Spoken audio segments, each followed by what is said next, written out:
Montana. All right, I'd like to call the meeting to order.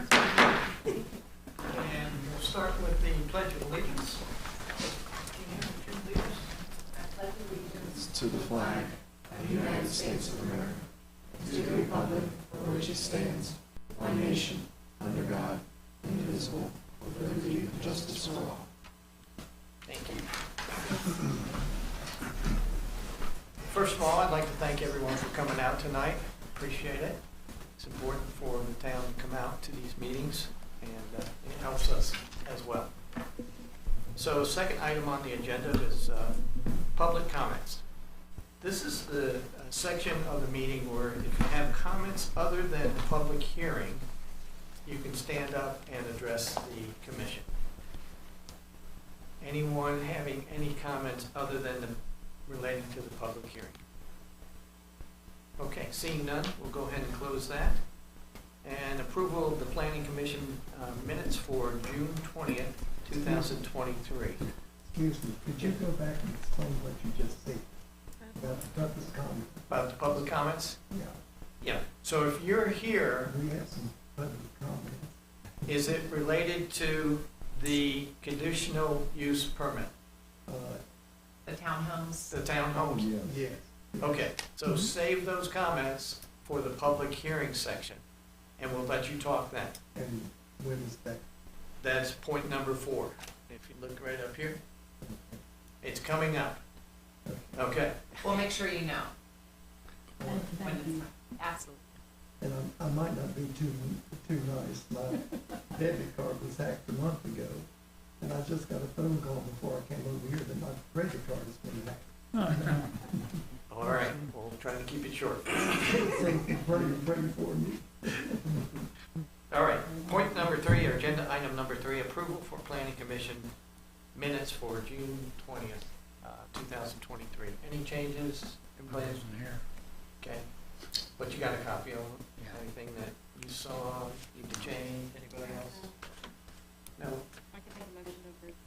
Okay, do I have a second? I'll second. All those in favor of approving? Aye. Any opposed? Okay. Now moving on to the public hearing. Section, agenda item number 4. Conditional use permit requested by DAJ Ventures LLC property owner to allow 21 townhouses on approximately 2.149 acres located at western end of Montgomery Street Northeast and between the south side of Church Street Northeast and the north side of Lucas Street Northeast, identified as tax parcel 496-3-2 and 496-3-3 and parcel ID 260024, 260025, zoned as General Business District B3. The property is designated as residential on the future land use map of Christiansburg Comprehensive Plan. So, as we always do, if you can give us an overview of this public item and the conditional use permit. Yes, sir. So just to orient everyone, the proposed development is on North Franklin Street, across from the Dairy Queen behind the car wash. So it's kind of a little hidden off the road, but it's right on North Franklin. And this is a conditional use permit for townhomes in the B3 district, meaning if granted, they would need to adhere to all of the all of the townhouses regulations within Article 20 of our zoning ordinance. And regarding density, because I know that's kind of been a hot topic recently, they wouldn't be able to do more than 21 units, just going off with the density requirements in our townhouses regulation. And then additionally, we have had some comments from town council that would like the planning commission to address some concerns within the townhouse developments, and these are related to dumpsters on site, as well as requiring a place where if they're individual toters on site, kind of requiring a spot where they can be so they're not just, sprawled all over the sidewalk or something like that. And just due to the reoccurring issue we're having, they are wanting it on a faster timeline than maybe other code changes we had in mind. And kind of going off of that, we did put it as a potential condition for you all to consider. And then we also received engineering comments, which included that, and we put it as conditions, and it includes the developer shall install curb and gutter along Lucas Street Northeast and Church Street Northeast to connect with the existing car wash infrastructure, because they believe that it'll effectively manage the stormwater runoff that may be there. And then also that the proposed sidewalks should connect to the existing sidewalks on Church Street Northeast and Lucas Street Northeast. Perfect. Thank you very much. Okay, so now what I'd like to do is go ahead and officially open it up to the public hearing. And if you have something to say, approach the podium, state your name and address, please. Good evening, Planning Commission. Steve Simonis with Balzer & Associates, 80 College Street. We're the design firm representing DAJ Ventures. Just wanted to go over some of the points about the project this evening and be happy to answer any questions you or our neighbors may have this evening. As mentioned in the application, this is 2.14 acres of property. Sorry about that. So there's our site right here, North Franklin Street, the car wash that just has recently gone in within the last year or so. Lucas Street on the right, Church Street to the left. A little history on the site, as you all know that have been in town for a long time. This used to be the Cup paving area here when Mr. Cup passed and that property was sold. It was sold to Shaw Development. They since sold it to the current owners of the property, and this is the current ownership group are the same ones that developed the car wash down here. So they have been looking at options for this property since they purchased it several years ago. So as we have the project proposed right now, again, we have a 21-unit townhome development shown. Access right now is shown off of Church Street with a connection to Montgomery, and we'll talk a little bit about that here in a minute. As Caroline mentioned, the B3 district itself technically allows density up to 20 units per acre. However, as she noted, when you do a townhome development, it kicks back into a separate section of the code. So 10 units per acre is all that could be developed on here if we're doing a townhouse development, which is proposed. If this was apartments or another type of housing, it could be up in that 20 units per acre threshold. Again, this is the plan on this is not a rezoning. This is a conditional use permit. So the underlying B3 zoning would stay intact with this conditional use permit for townhomes laying on top of it. One of the things I wanted to bring up, one reason we look at this way, if Planning Commission remembers, maybe a couple years ago, we had a townhouse development that kind of was bookended by West Main Street and College Ave.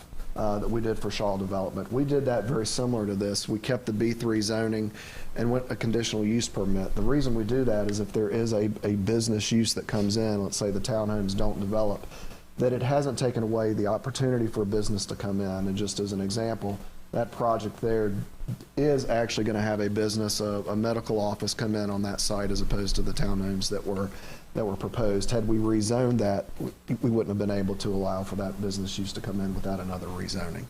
So we're looking at the same situation here, keeping the B3 district in place and overlaying the CUP on top of it.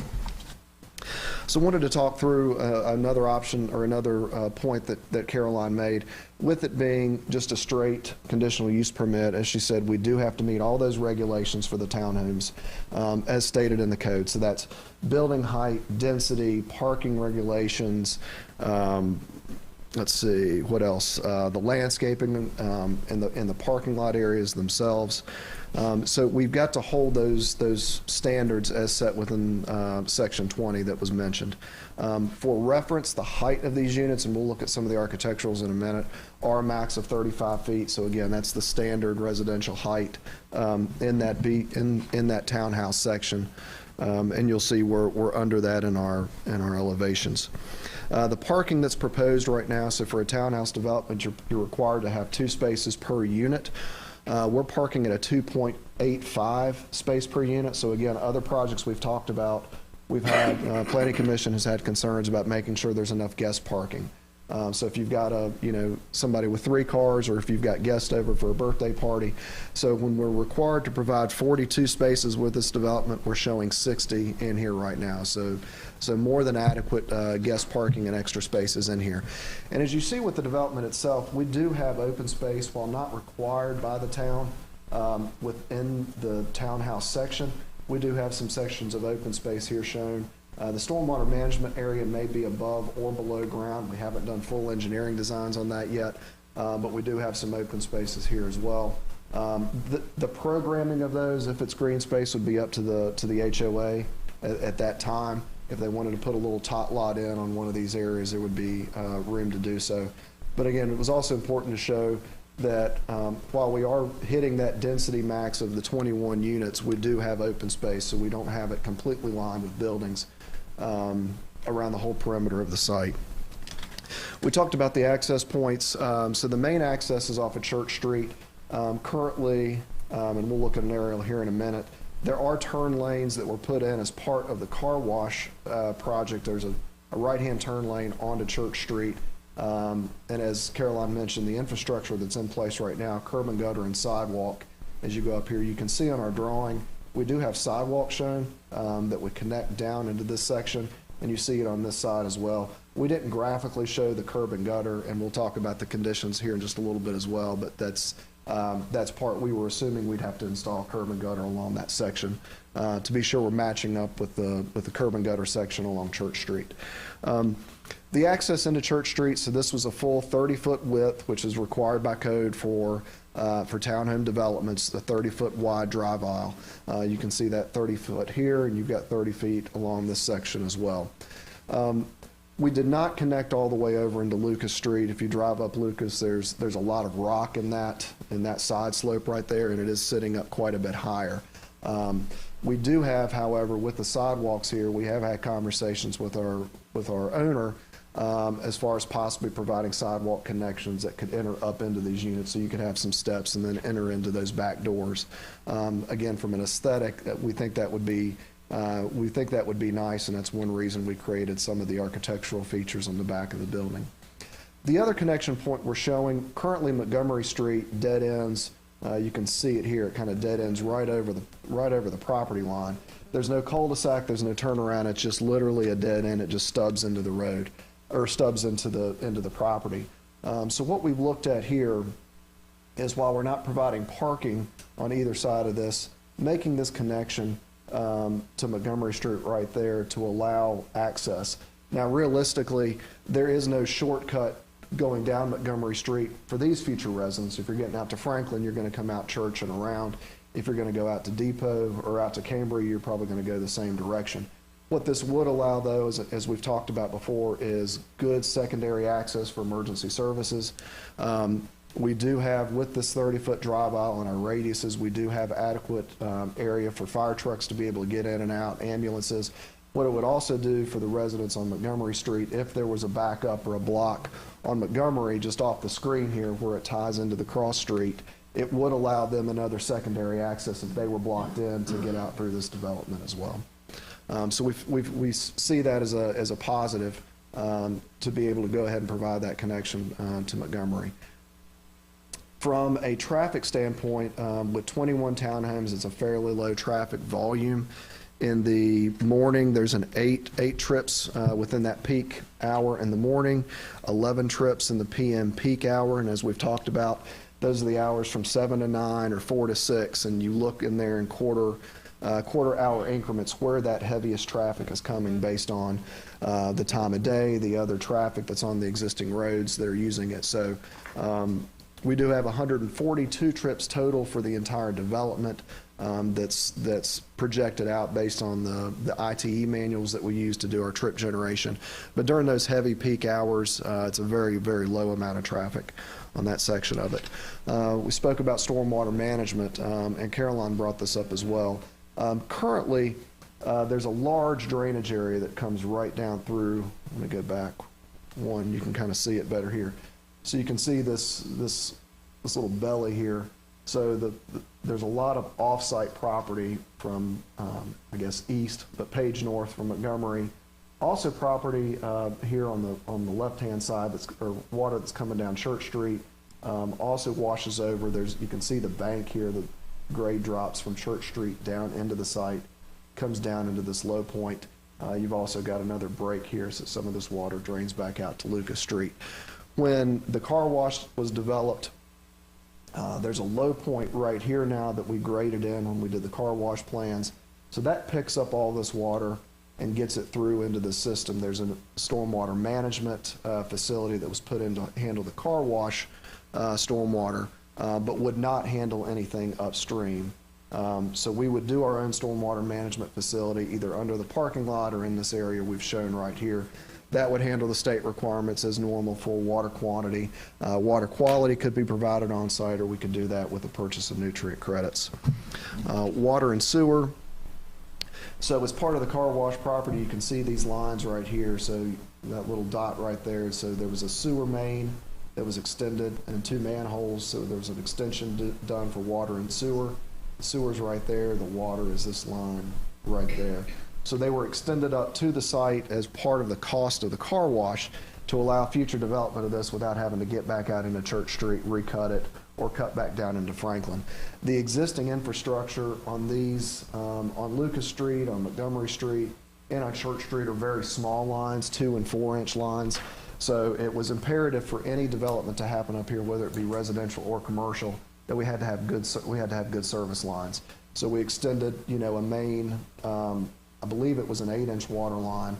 It may have been a 6, I can't remember off the top of my head, but an 8-inch sewer line as well. So the idea would be we would tap into those. All of the services for these units would go into those lines. We are also proposing, and we haven't heard anything from engineering stating that this would be negative in any way, but we are showing a connection of that water line to tie in the houses that front on Montgomery and Lucas and Montgomery and Church is a little odd. I'm going to step out just a little bit. So you see there's a water line right here that runs along the back. So typically you've got your water line and your sewer line in the front of your house. Your meters are there. When this was developed, the water lines serving these homes on this block and on this block are actually back behind the unit. So that's a 2-inch water line, I believe. So we're showing a connection here that would connect into our new line. What that would do is hopefully that would provide maybe even some better pressure. I'm not sure if there are pressure issues on that 2-inch line, but it would provide that redundancy when we use that term looping the water line in. So again, if a line goes down here in Montgomery Street and the town's got to repair something, they've got water feeding from another direction, so existing residents aren't offline for any amount of time. So as long as that's allowed by town engineering and there's no issue with that, we're proposing to do that. We do have a new fire hydrant shown that would be right here at the terminus of that section of the road there by Unit 6. So water and sewer are, as I said, handled all within the site itself. The project right now is proposed to be constructed in 1 phase. The infrastructure, stormwater management, the drive aisles, all that would have to be put in the first phase. The idea would be to get in, build the units, sell them, and be done. It could be, if markets change, they could be built out, in blocks, in these 4 blocks that are here. But again, all the heavy infrastructure would have to be in with that first phase and permitted and okayed by the town during construction. There will be a management company. There will be a paid management company to take care of all the grounds, snow removal within the parking lots and the sidewalks, cutting the grass, maintaining any of the exterior of the project itself. Landscaping I touched on a little bit earlier, but that will all be provided by town code as far as total tree canopy. We've not calculated our total tree canopy required here, but we are showing the street tree or the parking lot trees that would be required to go into the project there in the parking lot islands. One item that Caroline mentioned that we talked about on one of the last projects I brought before you all is trash. We did decide on this one to do a dumpster, so there is 1 dumpster enclosure right here. You can see the outside, the little box with the accents, the dumpster itself, the exterior or the area around that, that's the fencing, the screening. So that would be gated and screened per code. So again, based on those previous conversations we've had as far as trash cans, sitting out on somebody's front porch or constantly living along the sidewalk after trash day, we felt this was the best way to deal with the trash.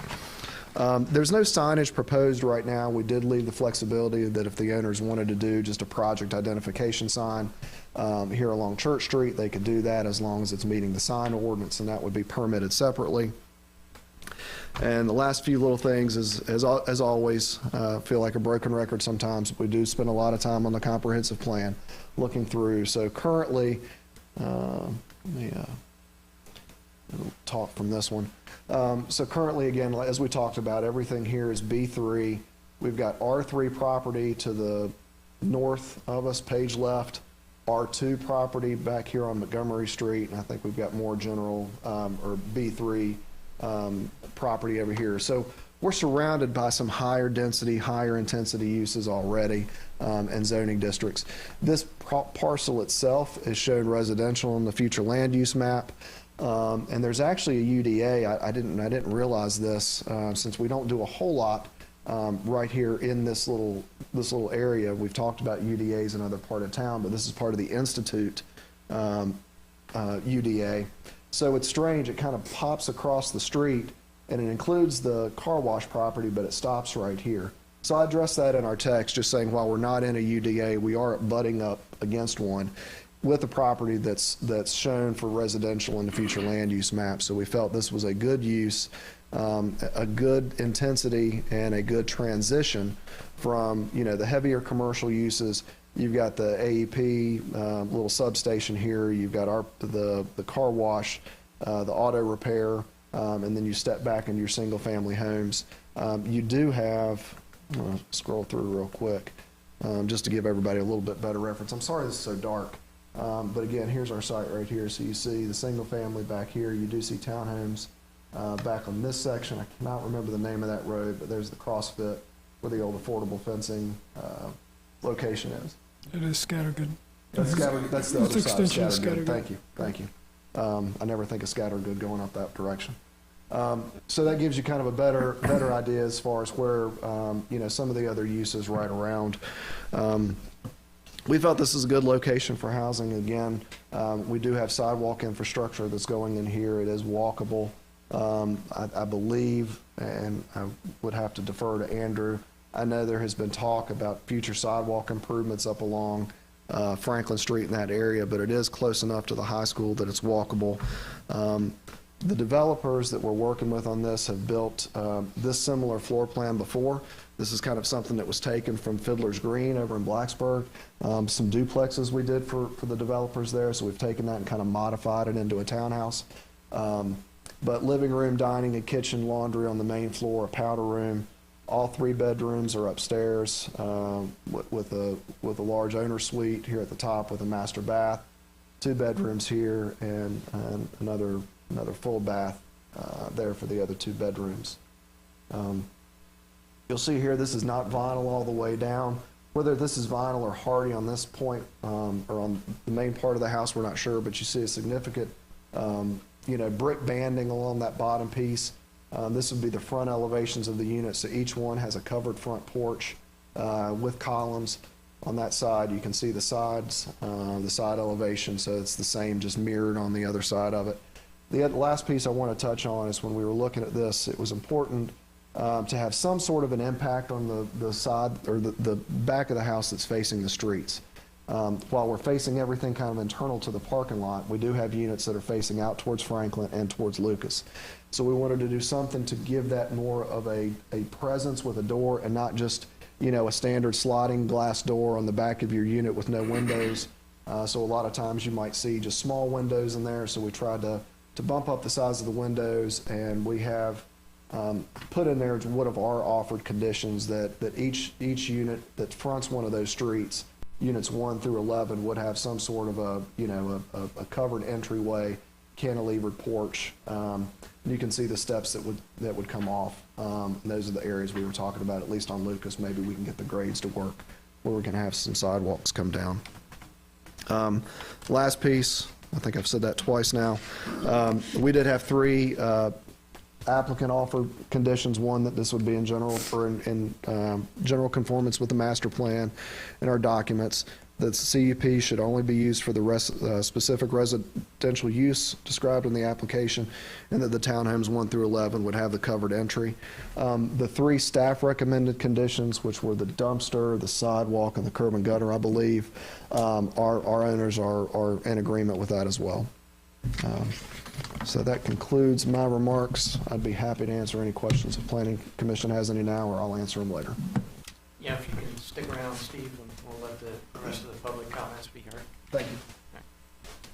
All right, anyone else wishing to speak?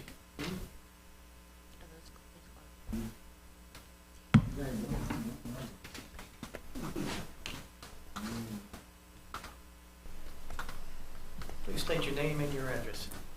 The name is Carl Early, 75 Church Street. And we live right across from the, looks like it's going to be the entrance to this congested suggestion here. And with all the equipment and all of the work that is going on there, it looks like it's already been approved and given them the go-ahead to do the work. Because they're changing things around, and there's about 1/4 acre of heavy machinery there. And people are working every day, and our street has been closed for the last week or 10 days. And and so, Can you hold on one second, sir? pardon? Would you like to address that? I'm happy to address that. So there is an upgraded gas line that is being installed by Atmos Gas that begins at Church Street and ends at Mill Lane by the Aquatic Center. It's being installed subterranean. It's a subterranean line. It's about 40 feet down. It goes underneath the creek and the railroad line, and then pops up by the Aquatic Center. It's about 1,000 feet. So that was the necessity, and they did come through the town to close the street there at Church Street, as well as the lane at Mill Lane at the Aquatic Center. So that is, is part of that project that is not related to this project at all. The utility, it's not a utility that this project would really even benefit from. So it's really for the gas lines in our whole region, is what, for the most part, to upgrade the amount of the gas that Atmos is able to transport through town. Well, I see a ditch digger down there, but all the other equipment doesn't look like it has anything to do with the piping that you're talking about. Yeah, and the piping, if you're going out North Franklin by Mill Lane, in front of the Aquatic Center, you can actually see the new line that is going to be. I've seen all of that. Yeah, yes. that is going to be put So all underground. of that's going to connect and. It's about 1,000 feet from Mill Lane up back to Church Street. So that is the work that is being done by Atmos currently. Well, that explains some of it, but Yeah. it doesn't convince me that with all the equipment that they have there, just to lay pipe, because they've got bulldozers there, they've got heavy equipment there, they've got trailer trucks that are loaded with materials. That to me, it doesn't look like it's something that is connected with the pipeline. One of my concerns, or one of the concerns of the people in the area, is the fact that there's going to be so many units that are going to be built on 2 acres of land. Now, I've been a builder in the past, but it hasn't been here in America. It's been overseas. And that's going to be a lot of congestion that's going to take place. And let me just add, too, that most of us residents that live in that area, we're older citizens of the community. And it's going to be quite an adjustment for us to get used to all of the traffic that's going to be coming and going there as well. And we've lived in areas where we've seen units like this, and of course, everybody's talking about diversity, and that's one of our concerns as well. Not that it has to be diverse, but it's going to have a lot of different people in this small area. And in our experience in the past, living near situations like this, there was a lot of bickering, there was a lot of fighting, and a lot of discontent in the area as well. And so we're concerned about that, and we're also concerned that since most of us are older, I don't like to tell people I'm getting old, I'm getting closer to heaven. And so that would be one of our concerns as well. We have another problem since that a car wash has been built. We lived through that. And there was a jackhammer that was going 8 hours a day, every day, for weeks and months.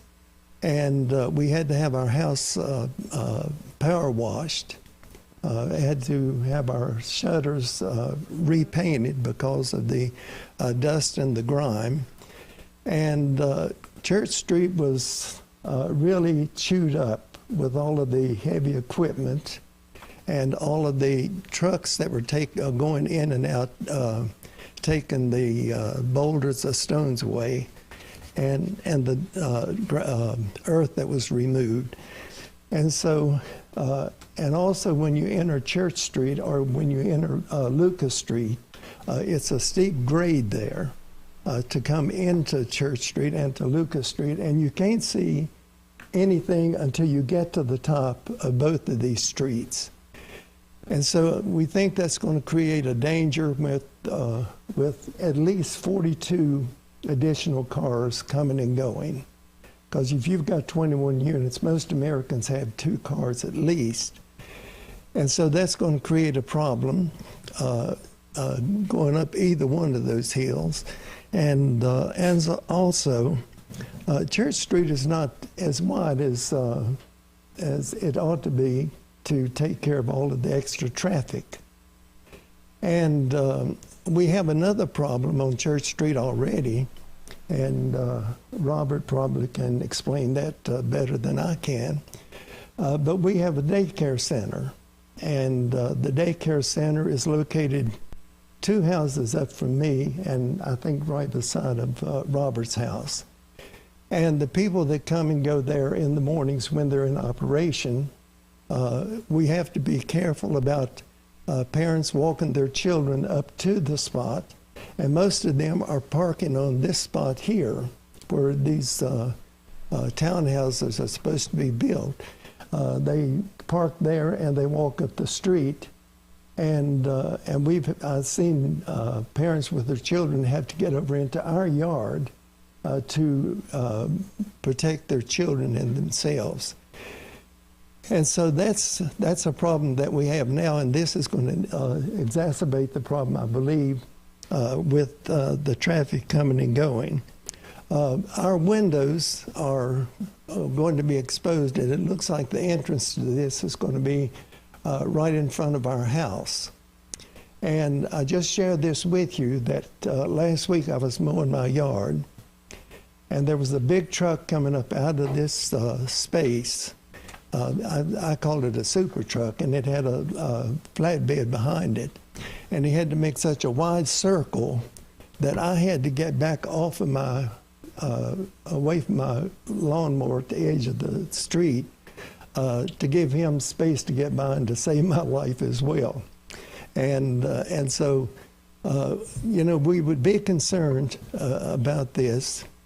And also, with this space being taken away, the daycare center people, they don't have parking space. They've parked, when they have events up there, they're parking up and down the streets on both sides. And it blocks traffic coming and going. Well, you've got one lane that you can go if it's clear. And it blocks that traffic, and even the postman, many times he's not able to stop and give our mail because there's cars that are parked there. So this is going to make it even worse with all of these cars that will be coming and going. And it won't be just in the morning at work time or at night when people are coming in from work.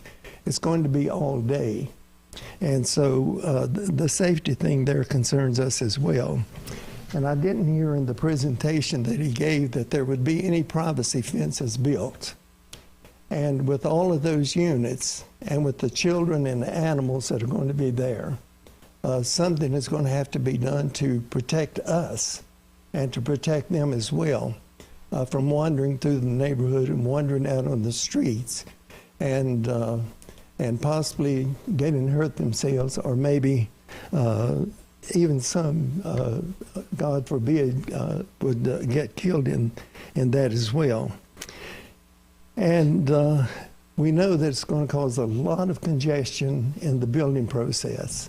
And I don't know if our brother knows how long it's going to take to build all of these units, if there's a set time or they're going to be built in different times.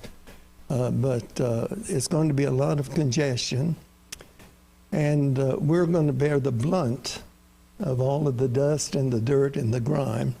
Just yesterday, I was walking on Church Street, and there was mud, dried mud, that these vehicles had brought out into the street. And it was the same when they were building the car wash there. There was mud everywhere. And so that was, of course, brought into our driveway even. The dust and the dirt was brought into that as well. And like I said, most of us are older that live there. We've owned this house since 1986. It was new when we bought it. And so we like living there. And we like our style of living, but it looks like our style of living is going to have to be changed with this process. We're not against progress, but we sort of like want people to look out for us as well, the local residents that are there, and so there's other things. I'd send an email to whoever gets it, and you have it, yeah. Well, that's good. It did go through then. And so I hope that the commission will consider us locals. We've been paying high taxes. And if there's any way you can lower our taxes, we would appreciate that as well. and you can tell that I'm not mean, but it wasn't very good news to hear that my credit card that they replaced for my debit card, I had it 3 or 4 days and somebody's already hacked it. And so several $100s had gone somewhere. And it just shows how many crooks are in the world today as well. And so we'd like for you to consider all of this. And again, I say we welcome progress. And we also like our style of living. And most of you are not as old as I am, and it's hard to change when you get older. And my wife laughed when I said that. I guess she's seen over the years that I haven't changed. I've been the same good-natured person for all of these years. But I would like for the builders, whoever, would consider putting a privacy fence in, and that would protect them and would protect the local residents as well. And like I said, we know people on Montgomery Street, we know people on Lucas Street. Both of those streets are narrow. I'm not against Montgomery Street, but Montgomery Street is the nicest and the widest of the 3 streets. And so thank you for allowing us to say something.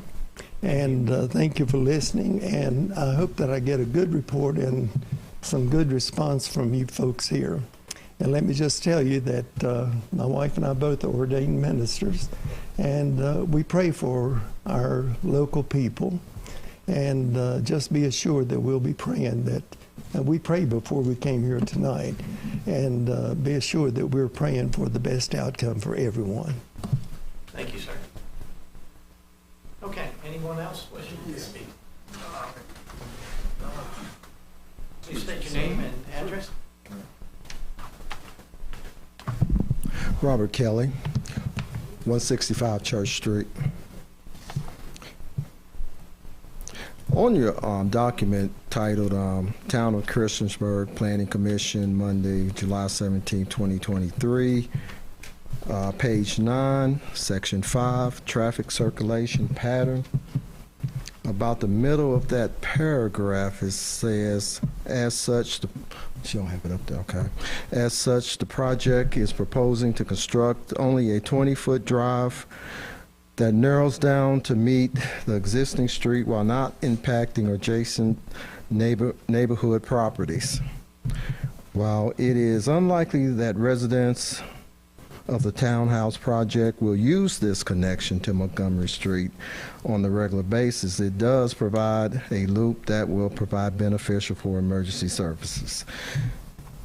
Well, basically, I don't understand if they're not going to use it, why you got to build it.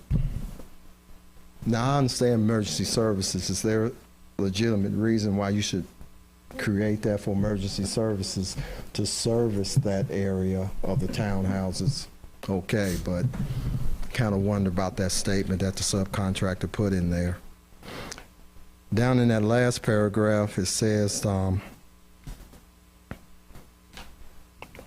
access to negative traffic.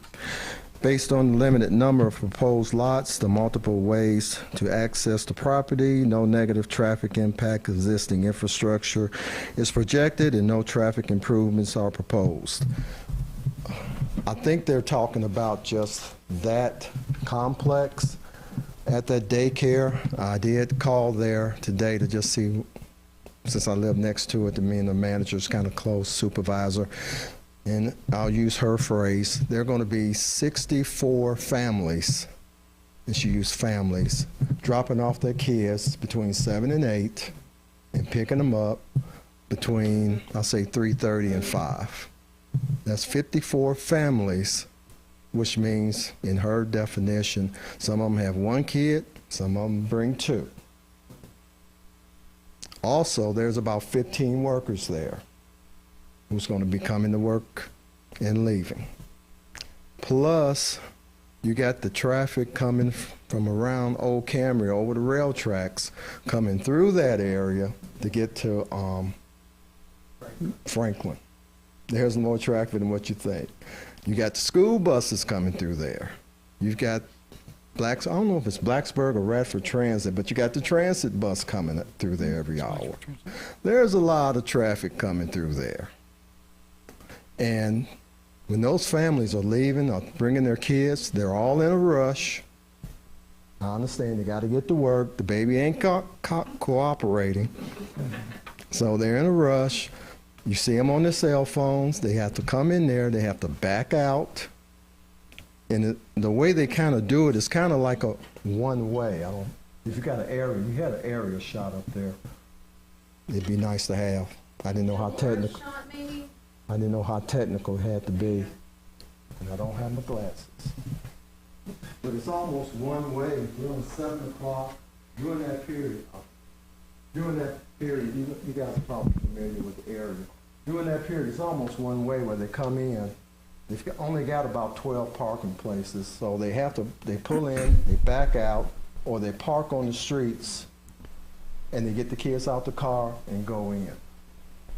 And as a person who's been in safety for 30 years, I've seen kids just take off.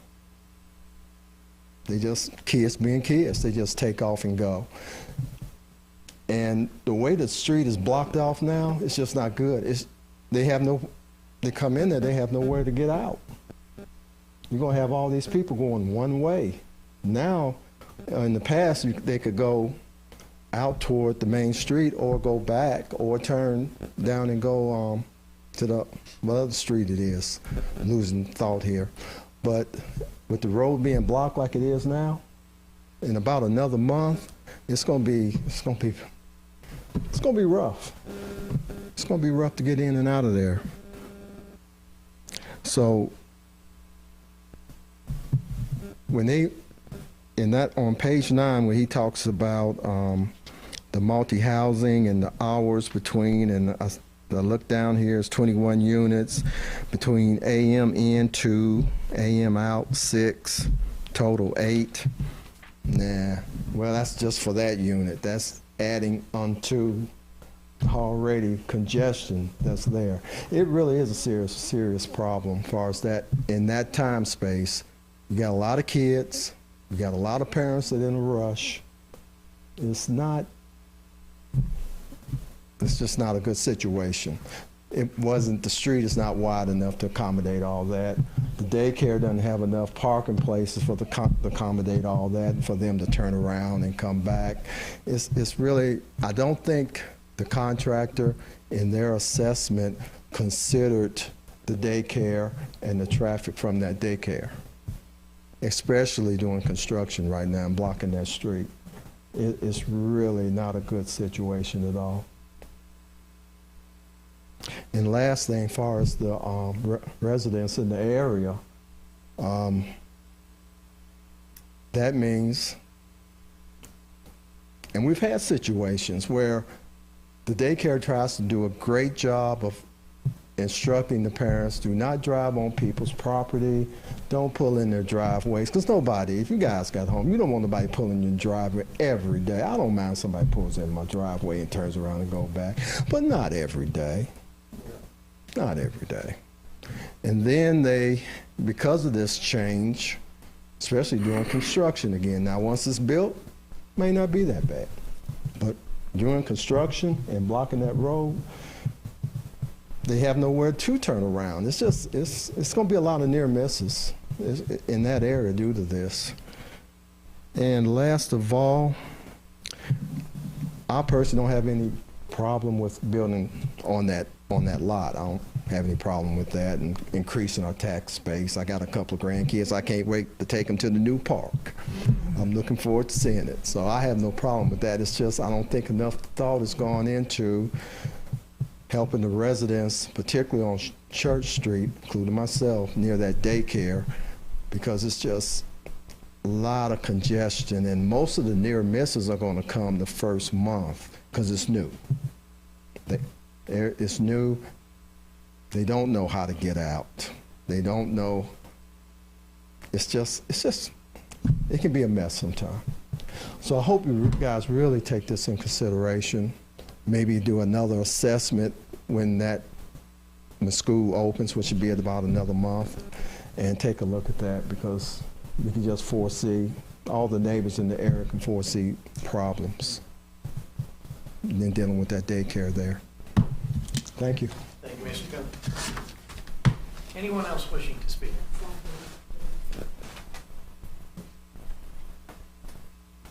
Please state your name and your address. All right. I'm Barbara Early from 75 Church Street. And I look out my kitchen window while I'm making biscuits and watch all this heavy trucks coming in loaded down with all this mess. And I can't help but get a little bit emotional about it, because I tell you the truth of the matter, we're only plain people from Montgomery County, and we've sunk our life savings into our house. And we bought that place for our retirement when we were missionaries in South Africa. And when we came back for our retirement, that's where we have settled, and we have tried to fix our place to be a nice place for the neighbors. We've tried to keep it up. We've tried to keep our yard, our flowers planted. And I know that probably none of this means anything to anyone but me tonight, but I just have to say it. I have to get it off my mind. And I wanted to say that we, as my husband said, we're not against progress, but I want to know why we are being bamboozled like this. Why are they coming into taking over our properties? And now we couldn't even sell our place even if we want to, and believe me, we want to. right now. We would like to sell it and just get away from it and just get out of it. But I know that we can't do that right now. We wanted to. I don't want these words to be wasted tonight because this is how I feel from my heart. I didn't have this written down, but I'm feeling it from my heart, and I want everyone to hear what I have to say. Is it just because I see so many people with greed in their minds today? Is it because of greed that you're doing this? Whoever is building this, we don't know what the reason is. But remember that we are there as good residents, and we treat each other right, and we expect to be treated the same by how we treat other people. And I know the world is different today, and everything is not like how I grew up. But I want you to know that I'm not angry with any of you, but I would just want you to feel from my heart my feelings about this. I don't feel it will be good for us. I feel if you want to buy our place, you're welcome. See me after this over, and we'll sell it to you. But I don't want to move. We like our place. We bought it for our retirement and for our comfort, and we're not being comfortable. Now, when I look out my kitchen window and I see all these big trucks all loaded down with all kind of equipment and coming in and out, and even our street blocked off, and we had visitors yesterday, and they didn't even know how to get to our house because the street was blocked off. Now this is inconvenient for us, and it's causing us a lot of problems. And in this little town, we ought not have a lot of problems. We ought to be enjoying life, and we've reached the age now that we ought to be enjoying life, and we ought not have to be worried about such things as this. And I just want to tell you from my heart how I felt about this project. I don't like it, and I don't agree with it, and whether it's already been put on the planning books or not, I don't know. I don't know anything, but I want you to consider our feelings too. We are people. We are citizens and residents of this town, and we want you to consider us and not consider your bank account today, and enjoy life as we want to enjoy life. We want to enjoy what time we have left on this earth and not have to worry about such things as this. Thank you. Thank you very much. Anyone else wishing to speak? Okay, seeing no one else, I'm going to go ahead and close the public hearing and open it up to a discussion point. And just for clarity for everyone, this is where the commissioners talk and have questions, and we may be addressing some questions to you or to the applicant. And I'm sure we all have a lot of questions right now. So, no, they can't, but we can. Yes. So, commissioners, My first question open is it up. about Head Start. So being that far back in the neighborhood, are they on the conditional use permit, or was it zoned to be all the way back there? Do we know?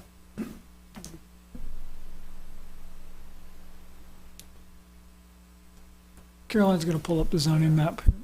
Okay, So- she's doing that. Yeah, so on Church Street, So it's taken out. so it's zoned R3 up all the way to Norwood Street. So our R3 is No, it's- would be where the Head Start is. it's so- oh, sorry, I'm looking at the wrong. Yeah. So sorry to orient you. If you're looking, the car wash is. Thank you, Steve. Head Start's right. Right there. Okay. Yep. So is it possible for staff to bring back that, if they're not adequately parking and they have a CUP, we need to address that. as far as, we would have to look into how they were Yeah, I would approved. say how they were approved, Mhm. because if they've expanded their operations to accommodate more children, but they haven't expanded their parking, that could be a problem, and that's a small facility, look at those lots. Can I ask you what an R3 is, please? Different types of zoning, so like there's different regulations based on what the zoning district is. And they also park on our yard, all the way down, let me see, we're 2 houses. And they also park in our yard. Okay, sir, I'm gonna have to stop you, because right now it's a discussion point, and we're discussing it among the commissioners, and we're asking questions for, while you guys are here, we're taking advantage of it and ask you guys questions. And, I don't know about anybody else, but I have a lot of questions. I have a lot of questions. Go for it. Well, Tom, why don't you start? Sidewalks inside the complex, Yes, sir. Can you bring that photo back, please? Yes. That image? please. Are the sidewalks raised or are they marked off as such? They would be raised. Yes, sir, you can see the,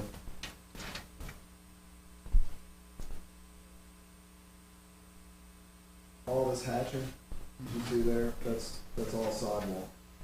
How wide are those sidewalks inside the complex? 3 to 4 feet. And then you've got it over here. Now, we don't have a connection across, but you do have that ability to get across this piece. Sidewalk there. Okay, the units themselves, they all the same size, Yes, sir. and the setbacks, they're not all the same. Well, you've got different setbacks based on how the lot is set up. So you've got a 30-foot setback along Church, 30-foot along Lucas, a 20-foot here on the west end by the car wash, and a 20-foot on the east end along the street. Okay, so the road itself is 30 foot wide even with the sidewalks and parking there? Yes, yes, sir. Yeah, that 30-foot strip is from the edge of your parking space to the edge of your parking space, and that's town code. So a normal drive aisle at a commercial is 24 feet. If you don't have frontage on a public road, the town requires an unobstructed 30-foot ingress and egress easement for any town development. The dumpster service that they have, is that once a week or is that more often?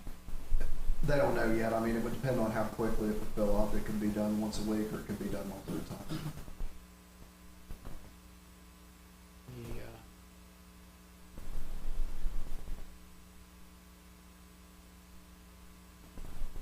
The backyards, or is there, what side, they look like they're half a piece of size. Yes, sir. I mean, you can see the setbacks here. So nothing's less than 20 feet. So you got a 20-foot backyard because that's your minimum setback no matter what. And you can see in some of these, there'll be, well, each one will have a little patio, a little stoop out of the back door, which is required by building code. Mr. Early mentioned privacy fences. We don't have them shown on here, but each unit by town code is required to have a 12-foot, I believe, Andrew, a 12-foot privacy fence in between units. So at each common wall, you'll have a privacy fence that would extend out to give everybody a little bit of that privacy in their impact. Is there any vegetative screening though that's gonna be put between the property line? We don't have any proposed right now. There is existing vegetation along that property line. We haven't surveyed to see whether those trees are on our side or their side, but that's something we can certainly talk about. But we don't have any plan. We have to provide, get the percentages right. So 20% of our overall site has to be landscaped. Has to be something, that's not paved. So of that 20%, 50% of that 20% has to be landscaped. So it's gotta be mulched, it's gotta be canopy coverage, it's gotta be something other than grass. Yeah. So that's what I was saying earlier. We've got trees shown here, but we haven't done that full calculation to see where else we But have. could it be something that along that, where it's a shared property line with homeowners, you could do some type of shrubbery with a screening for them You could. versus an ugly fence? Mhm. Yeah, and Anyone was there. I would think, and we can come back, before you guys make your decision in a couple of weeks, we could come back and show some additional screening along this side as well. I believe from the aerial, I believe that's the Early's house right there. So, this is I can't remember the folks that live right here, but there's AEP station. So the entrance is, down below the Early's house down in this area, but it is across the street from the southern driveway, right there. So we could come back in and show some additional landscaping in this area. Now, what we need to do, it's gotta be pulled back enough that you're not blocking sight distance. But yeah, if there's some screening or some privacy issues with that, we could certainly show some additional things. So the backyards though are big enough for the kids to play in. Yes, sir. And if you did underground stormwater, would that be another area? Yes, sir. Yeah, this area right here and this area right here. How large is that one there? Oh, 30 foot by, yeah, it's probably 40 by, pretty good. yeah, 40 by 40, 40 by 50, a couple hundred square feet. That's all I have. Okay, Steve, I have a couple, just to get clarification. Big trucks, it's been mentioned several times. Are there trucks parked on that property now? None of the trucks on the property are part of this project at all. I'm not sure if Atmos has worked out an easement agreement either through the town or through the owners to temporarily stage on that. Okay. But it has nothing to do with our project. So just for the record then, the street has been closed off because of Atlas? And the Correct. excuse me, Atlas. Atmos. And the trucks and the traffic of the trucks are related to another project other than? Yes, sir, 100%. Okay, all right. The other thing that's been mentioned quite a bit here was the daycare center. I would be pretty upset too if people turned around in my driveway. I'd be upset if they drove across my yard. I'd be concerned about that much traffic being in there. But we're talking about a townhome project tonight and not the daycare center. So the daycare center is a problem of itself, which we've already addressed to staff to take a look at it based on the requirements of having a daycare center back in there, and having the issues that you guys have brought up tonight opens up another issue for us to investigate. And I promise you that we will look into that. But let's keep that separate from what we're talking about today. That is a current problem you have. The other one, mud on the streets. Andrew, is there a ordinance when you have a development that if the trucks are bringing mud onto the streets, it's their responsibility to clean it up and keep it clean? Yes, I mean, we have inspectors that do go out, or if there are complaints, they would go out, and then they would instruct the developer to to clean it up within a certain period of time. And if that does come to their attention, they do that. We also look at how it's being monitored or how it's being addressed during the site plan stage, to show kind of how are trucks going to enter and exit, what kind of stone is put down before it gets out, is there a wheel wash potentially that's required, those types of things that are looked at during the site plan review stage.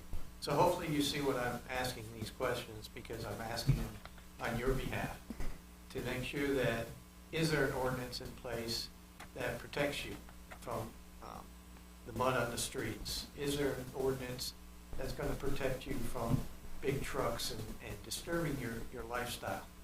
I think you said it best. Yeah, it's gonna disturb you, and that's gonna happen at the beginning. And I think in the long run, I think it's going to not be as it was presented tonight, to be a disaster, with big trucks and mud. So I think short term, yes, it's going to be disruptive. I think, again, daycare is not part of this discussion, but it is a big concern that you've brought up, and I think it needs to be addressed. Chair Johnson? Yes. I do, as we were sitting here listening to the neighbors, and I'll run this by staff, obviously, but I think we can, I'd like to offer, just put out there today and verbally, another condition that we would like to make. I think we can put a condition in there to limit construction traffic. So basically, you know, no construction traffic could use Montgomery Street, like that road just wouldn't even be open. And you can also limit truck turning movements. So we could put signage in and condition, you know, no, that any trucks in and out of this construction site have to use Franklin to Church here. You know, no right or left turns, keep them from going past the daycare and when that road starts to narrow.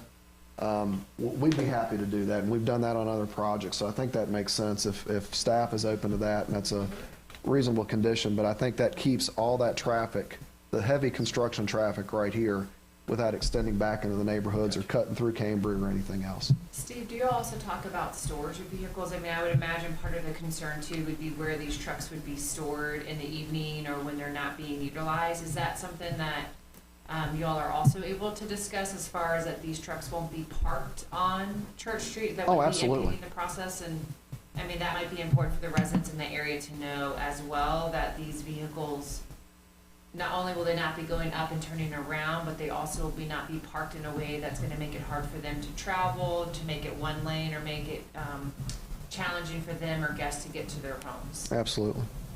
Yeah, and regarding Montgomery, I mean, that could be one that road, unless there's an EMS requirement for it, that road could remain closed completely until, you know, the parking lot's paved, you know, and that part of it stabilized, so you're not tracking construction stone or anything like that.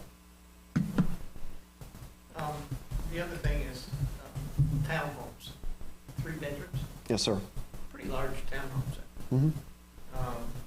And based on the appearance that you had shown with a lower brick veneer, what are the ranges of pricing that we're looking at here for townhome? I can't say that right now. I will dig into that. I'll ask the owners.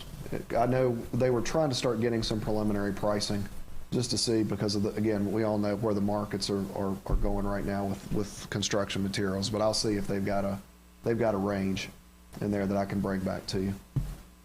My point was really going toward the demand in the town for additional housing, and it's not always the single bedrooms or a 2-bedroom. Typically, it's a family, 3 bedrooms, and I'm sure these aren't going to be very cheap. Yes, I imagine it'll be a very decent price point. That would be in brand new construction townhomes. What we've seen in the past have been, again, not knowing what you're going to be here, but minimum 250 to 300 is what we've seen for prior brand new construction townhomes. So I do think that's important to consider as far as the folks who would be purchasing and living in these areas, in regards to family, kids, you know, and yes, kids will run, but grandkids can also run amongst those neighborhoods that exist right now that are not a part of these townhomes. The other question I had, building time, I think it was brought up. Mm-hmm. You talked about potentially different phases, but infrastructure would have to be put in. Infrastructure will go in right at the beginning. I mean, typically this is a fairly, you know, a 2-acre site. If all the infrastructure were going to go in at one time, you could have that infrastructure done within 6 months. You know, if you don't have a lot of heavy road improvements, which we don't here. The car wash took a long time, but there was a lot of work, a lot of drainage work, utility work, and curb and gutter, you know, paving work done in Franklin when that project was going on. Here, other than our entrance connection, everything's on site. So it's a fairly quick infrastructure build. The units themselves, again, it's going to vary because we've got, you know, we've got different unit sizes, you know, a 7-unit, 3-unit, 5-unit, 6-unit building. But in that 6 to 8 month range, you know, typically for a set of buildings. The 3-unit buildings would go a little bit smaller or go a little bit shorter. But again, the idea would be hopefully the market is still in a good place and pricing can be where it is, where those could be built all at one time. So you're just popping from unit to unit and you're in and out, you know, fairly quickly. So not that you can know the answer to it, but best case, worst case? I mean, I think the whole thing could be built out in 18 months if somebody's really humping to get it done. Okay. Yeah. Mail kiosk, I don't see one on there, and I know that's something that's been a sticky point for the post office in the past with these developments, not wanting a bunch of mailboxes having some kind of kiosk location. I made a note of that actually when we were talking because I realized we didn't have one on there. Where we've done, we've looked at different places. One thing that we just did, trying to think, it's a project in Blacksburg we're working on right now. We actually striped we striped one of the parking spaces next to it because what we were afraid of is if the postman comes up and they don't have anywhere to park, they're getting out, are they blocking in a vehicle? And then where's a good place to turn around? Again, based on their route, maybe they hit it on, as they're coming down Montgomery Street, and maybe there's a little, the mail kiosk is right here, so they can do it and come right back out. But we'll get that shown on an updated plan. The other question I had, and it was brought up tonight, was the traffic study. And staff, would that be, when they did the traffic study, would they take into consideration the daycare traffic that would go in? So given the number of trips that were generated, they did not need to look at, other impacted areas, as far as what they would be adding to it, because they did not trip the threshold for the number of, for the increase of traffic that would need to be studied, that would need to take into account other areas and other, in other traffic generators. Can I think we've talked about this before, Andrew. I think it's hard when citizens do come before us and the project does not necessarily trip, but I wonder if there's a way, and this might be a subcommittee meeting for us to talk about further, but what are ways that we can look at the entire impact of traffic in an area, so when citizens do come up, we have more to offer than just the study that said, well, 8 new cars during this time, so it doesn't trip. I just wonder if there's a way that we can be more holistic in thinking about the entire traffic pattern, to address residents' concerns and to know, what is it actually going to look like on a Tuesday morning at 7:30? I think that would be helpful. I mean, especially taking the daycare numbers into consideration. So I think that maybe that's something as a planning commission we can talk about more, because I like to make sure that we're also educating our citizens and that I also feel educated as a commissioner on making sure that I understand the full picture of traffic patterns in and out. Because looking at the, 8 doesn't sound that much, but when you are talking about the daycare center that's there too, I can understand the concerns there. And when you're talking about, 21 townhomes, your mind does think 2 cars per, and in my house, we do leave at the exact same time. But I understand that the traffic pattern studies, they're looking at different things, where not all households are like mine that are coming and going at the same time. But I can understand from a citizen's perspective why it feels like there's going to be a significant number more. And also, can we say what we think the total number looks like going in and out during high traffic periods with the surrounding businesses? I think that's just something I like to talk about at another time. I would agree. I think that's a bigger conversation because we've approved some, and they're not residential, but commercial projects. Dairy Queen is, if it is a good summer day and it's backed up on the street. It is backed up past the high school. People are excited to get some ice cream, and I think that those are type of things that we didn't necessarily maybe understand. So maybe just having a more holistic view instead of traffic in Christiansburg, because there are a lot of compounding factors. There used to be 2 Dairy Queens in New River, kind of one was in Blackford. Now there's only one in Christiansburg, so it's kind of forced. If you want Dairy Queen, you've got to go here. And I mean, Chick-fil-A is moving probably for the same reason, because they're backing up into the shopping center. Yeah, it'd be nice to know, what is the current traffic pattern? What does this add to it? Yeah. And so people can have an idea of what it, and for you all to know that we understand that. We can look at the data and say, yes, we understand with the daycare, it's doing this. With these townhomes, it's doing this. And that you all know that we understand the data. I don't know that right now I have a good data picture on what that looks like on a typical weekday.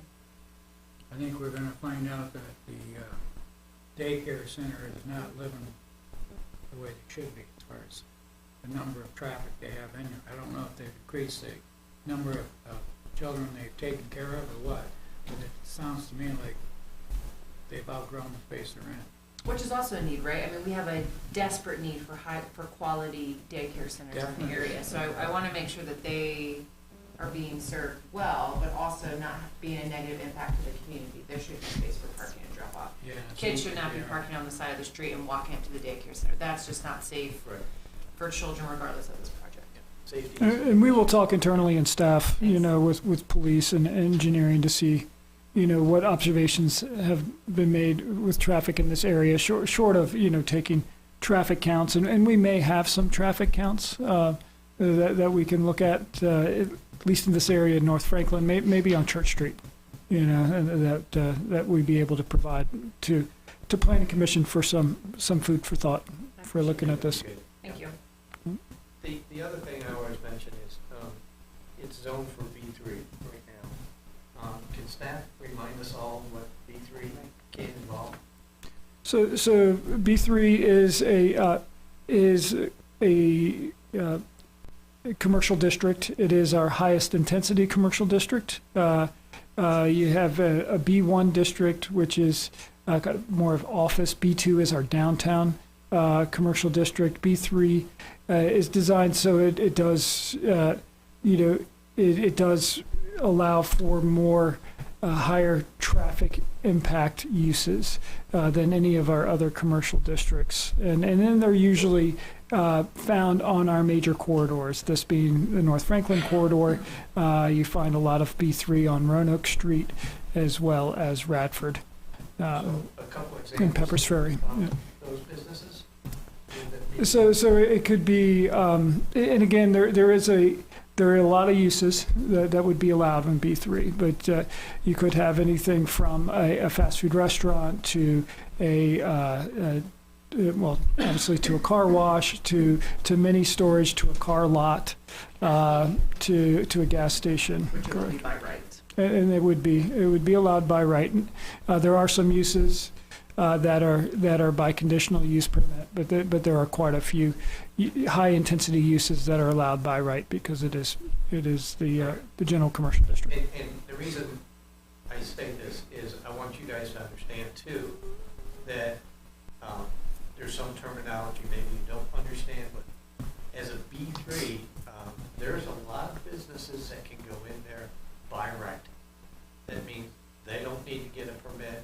They don't need to get approval from us to put a business in. And as staff has mentioned, typically it's in a high traffic area, and you're going to have a lot more traffic. I always just make sure that everyone is aware of that because when we're looking at a project like this and there's traffic, it's limited to this, and it could be a good thing, or this property could go to somebody else, and it could be a worse thing to the extent that you have a lot more traffic and a business that you don't want in your back door. What's the good thing we're going through the comprehensive plan? Exactly. So we had, Chair Johnson, when we first started looking at options, we had done a hotel layout on this. We had done about 25,000 square feet of office space on this site. We had done a townhouse. We had done an apartment layout.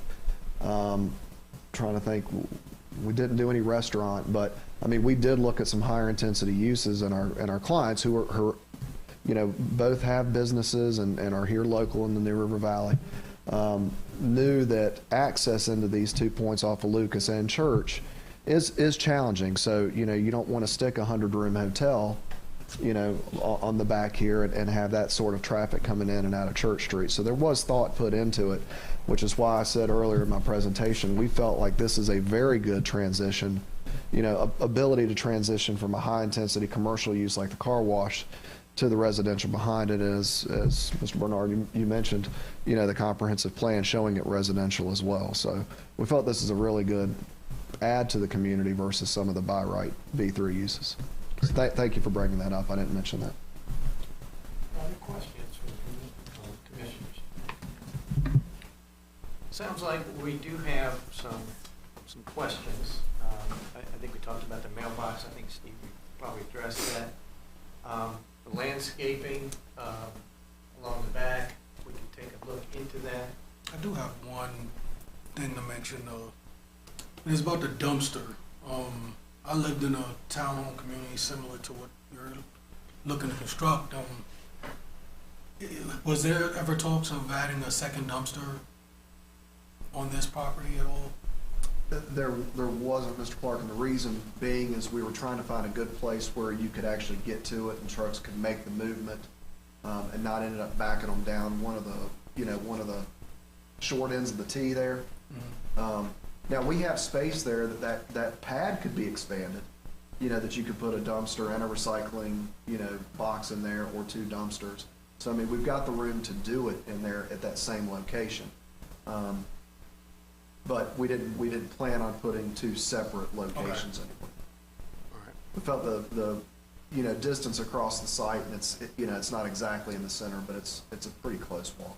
Okay. I say that because, I mean, 21 homes. I think about the amount of trash my 2 little girls at home produce, and when it was 5 or 6 of us under the roof, I mean, we were dumping some trash. That's just something that just looking at the layout, I mean, I think it definitely probably would need to be expanded, because people throw everything in dumpsters, and you just want to be. You don't want that stuff. I mean, I understand it's gonna. Is this gonna be like a HOA or anything? Yes, sir. Okay, so. All right. So That was my concern about the dumpster earlier, is the amount of times you'd have to have it dumped. If you have a larger dumpster or 2 of them, then it's not, if they have 2 especially, they could take them both out the same day. Yeah, we found as opposed to doing 2 dumpsters, if we can get a dedicated recycling box in there. I mean, I know I got 5 at the house, and yeah, we generate some trash, but it's crazy how much of that's recyclable. Yeah. And we go from 5 bags to 2 bags and a can full of recyclable. So that may be another option to help cut down some of that. So, commissioners, where do we go? Where do we want to go from here? I'm happy to wait until we get Yeah. a few more answers. Let him come back with maybe some additional vegetation kind of thoughts or screening thoughts, and the kiosk, and making sure that curb and guttering is on. And a couple in the condition I mentioned about the construction traffic. Yeah, and I think it was good tonight to, I always mention this in the public hearing. Sometimes you walk in and you're thinking one thing, and it's not that. It's something else. And it's a good opportunity for us to be able to air our thoughts and get clarification on what's really going on in an area, as well as provide the applicant with your true feelings and what can be improved that's on the project that's being presented tonight. So I agree with you guys. I think there's a few open points that we still need to go through, some landscaping.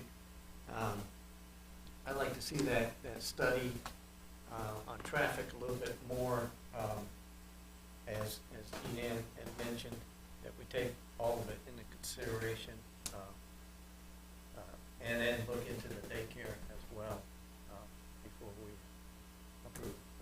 Yeah, thank you for bringing that up, because you all thought that this probably was related to what Mr. Simone was talking about, but it actually had something to do with 2 separate issues. You got a daycare, you got a gas line, and they've both been creating a lot of issues for you, but it's easy to think that, okay, this has already started, but it opened up 2 new topics as far as that the town can address, and at least get that straightened up for you all. So at least, at a minimum, those 2 items will be addressed, as far as streets being muddy and cars pulling into driveways, dropping off kids. Those are things that definitely need to be addressed, and our staff will take care of that for you. So where we go from here is there'll be a public hearing with town council I encourage all you guys to attend that as well. We will then we'll go into a discussion in our next meeting. I believe it's Julian, July 31st. Okay. And at that point in time, we'll review some of the open questions that we have had tonight and get Mr. Simonis to tell us some of the updates he's going to do to the project. And I'd encourage you to be here as well. It will not be a public hearing, but we will have some good discussion again. When's the town council public hearing? So it is August 14th. So it'll be after, so just say the July. I'm sorry, 31st. I'm sorry, it is August 8th. So Yes, July so the second. 31st, Thank the you. planning commission will It's come the second back, Tuesday. get the updated plans, have some more discussion, and then take a vote. And the vote is to recommend or to not recommend. So we're not the final decision-making body.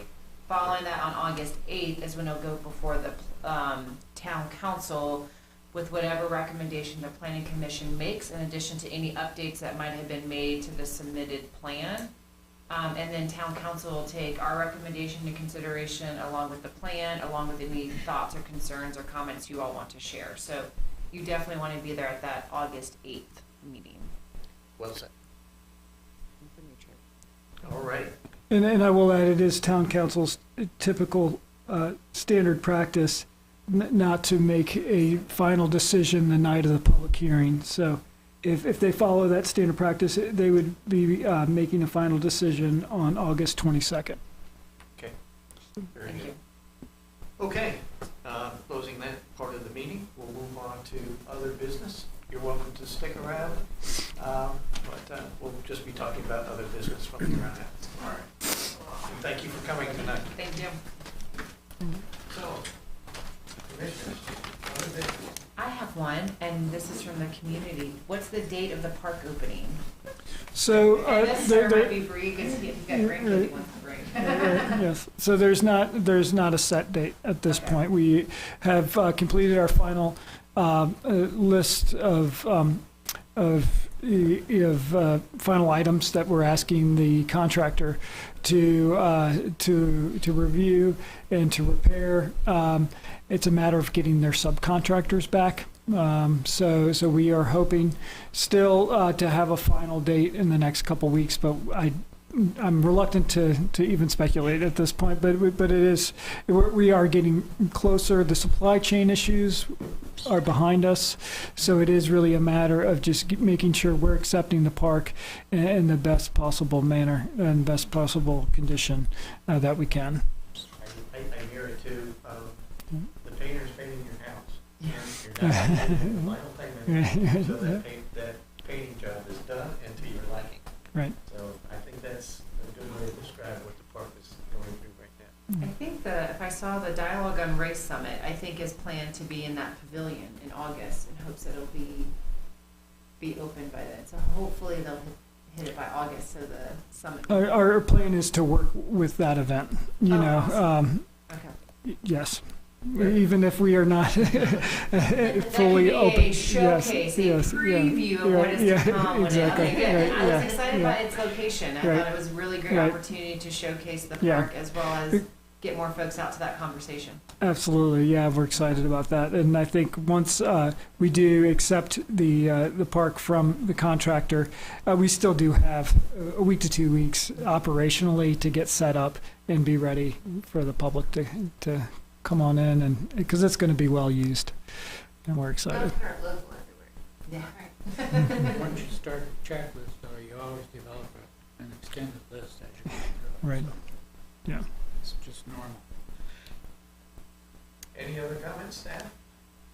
I did want to bring up, and it was brought up at this evening's comprehensive plan subcommittee meeting, that this is the plaque that the town received from Virginia Department of Transportation for the 2023 locally administered projects, locality of the year, which means that we have been bringing projects in on time and on budget, and so we had one in 2020 and 2021, and it is really a testament to all of our departments, but especially our engineering department and Devin Shields is part of that, as well as Mike Kelly is our engineering director, and Justin St. Clair is our assistant director, and they do an amazing job with keeping the projects focused and working with our designers and then with the contractors to make sure the projects go off as smoothly as possible. And it is a lot of work, and we really appreciate all of their efforts. And so I just wanted to show that off because that came up. And so yeah, so we have some hardware. I will not be here at the July 31st meeting. Okay. So you go ahead and note me down. I will hopefully be settled in Montana. Temporarily, just to be fair. I'm not. Okay. And I did want to mention too that just for the public that with the Planning Commission really had a great comprehensive plan subcommittee meeting this evening. Went over a survey that will be released here at the beginning of August.